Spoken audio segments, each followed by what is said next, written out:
Daun insulin. Anda pasti pernah dengar kan? Disebut-sebut sebagai solusi alami buat diabetes. Popularitasnya lagi naik daun banget, banyak testimoni, klaimnya juga luar biasa. Tapi, di balik semua hype itu, ada pertanyaan-pertanyaan serius yang perlu kita jawab. Apa iya sehelai daun ini beneran obat ajaib dari alam? Atau jangan-jangan justru ada bahaya tersembunyi yang nggak banyak orang tahu? Nah, di sini kita bakal bedah tuntas. Kita pisahin mana yang cuma harapan dan mana yang beneran fakta berdasarkan sumber-sumber yang ada. Oke, kita mulai dari kenalan dulu sama tanamannya. Yang biasa kita sebut daun insulin ini, nama ilmiahnya itu Costus igneus. Penting banget buat dicatat ya.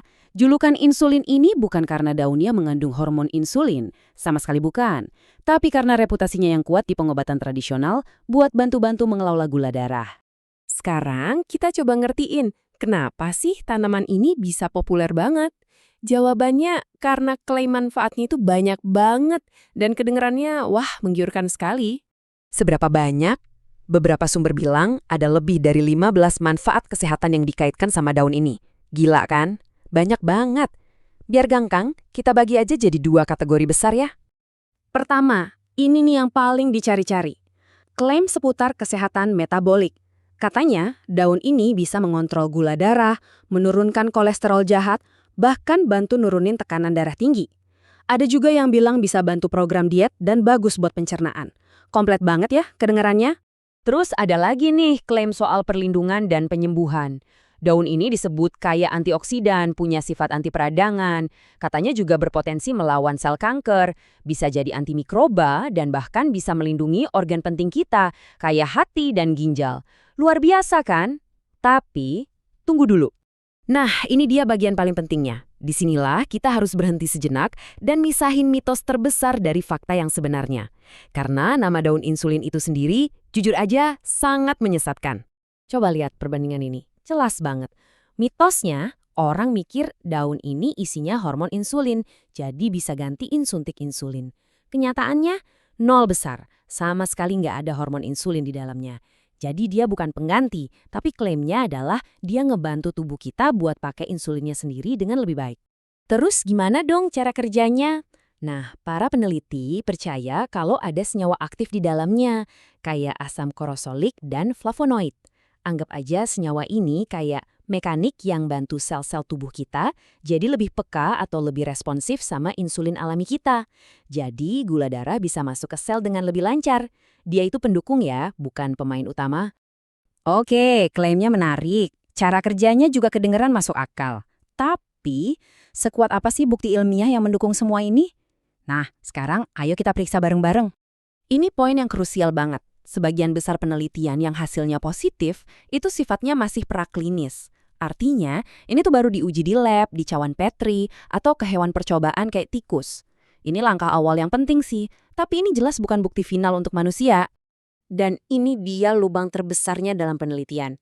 Uji klinis yang benar-benar terkontrol dalam skala besar dan dilakukan dalam waktu yang lama pada manusia, itu masih sangat-sangat kurang. Tanpa data ini, dunia medis nggak bisa ngasih rekomendasi pasti soal dosis yang aman, seberapa efektif, dan gimana efek jangka panjangnya. Sekarang kita masuk ke bagian yang paling kritis dari pembahasan ini. Sesuatu yang sering banget kelewat di tengah semua hype soal manfaatnya, yaitu risiko dan bahaya yang benar-benar nyata. Tolong ingat prinsip ini baik-baik ya. Hanya karena sesuatu itu datangnya dari alam, bukan berarti kita bisa minum atau makan itu seenaknya tanpa resiko. Daun insulin punya potensi bahaya yang serius kalau kita pakainya sembarangan. Bahaya utamanya tuh ini, hipoglikemia. Gampangnya gula darah Anda anjlok drop sampai ke level berbahaya. Gejalanya bisa dari yang ringan kayak pusing dan gemeteran, sampai yang parah banget kayak pingsan atau koma. Ini bukan efek samping yang bisa dianggap enteng. Kapan resiko ini jadi paling gawat? Nah, ini terjadi kalau ada yang namanya tabrakan biokimia. Maksudnya gimana? Ini kejadian waktu seseorang yang udah minum obat penurun gula dari dokter, dia juga minum rebusan daun insulin di saat yang bersamaan. Coba dilihat grafik ini ngejelasin banget.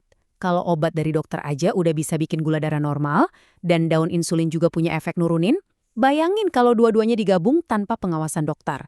Efeknya jadi double, dan bisa-bisa malah mendorong gula darah kita anjlok ke zona bahaya hipoglikemia. Ngeri kan? Dan bahayanya nggak cuma itu loh. Studi jangka panjang ke hewan menunjukkan ada potensi kerusakan ginjal dan hati.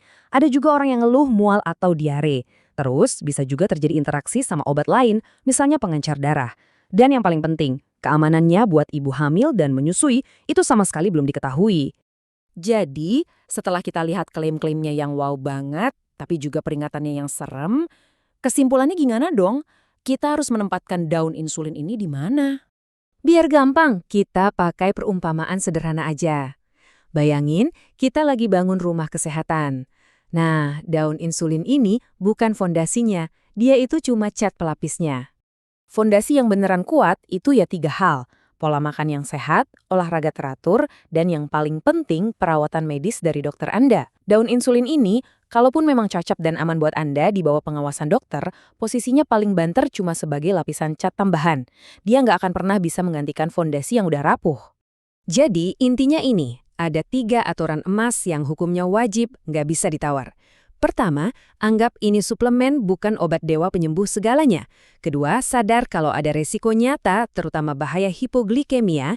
Dan yang ketiga, ini yang paling penting, jangan pernah coba-coba sendiri. Selalu konsultasi dulu sama dokter Anda.